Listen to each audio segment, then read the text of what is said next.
I believe that people are born gay, and for some reason it is not a choice. I believe it is wrong and a sin to act on it. But why would God create them that way? So that would be. Yeah, I mean, I think that's part of living in a fallen world, is that we experience desires that are often unwanted. Often we ask the Lord to take them away from us, and sometimes He doesn't. And there's a bit of a mystery of why He doesn't do that. But Scripture prepares us for this, right? Paul has this thorn in his flesh, and he asks the Lord to take it away from him many times, and the Lord doesn't. And it's confusing because he's like, I have this weakness. Why would God not get rid of this weakness? But he says it's to keep him humble and to keep him dependent on God. And he says, for that reason, I'll boast all the more gladly in my weaknesses, that I may rejoice in the strength of God.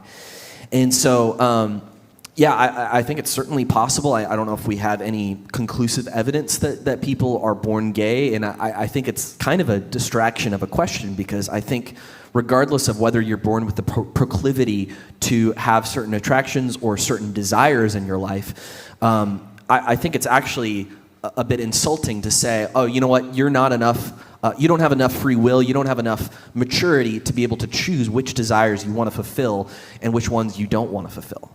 Because I think if we're being honest, we all experience desires that go contrary to God's will. I mean, have you ever driven on a Florida road before? You're going to have desires that go contrary to God's will, and it's up to you to choose whether or not you're going to live out those desires and gratify those desires. And actually, you being a responsible person, you have the ability to resist those desires and to live in righteousness. Yeah, no, that's really, really good job there, Matthew.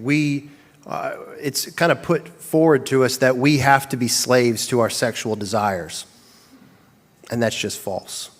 Sexual fulfillment, of course, is a great thing. And if you are born in a way where your desires may not be realized fully, well, that is a hardship that you carry.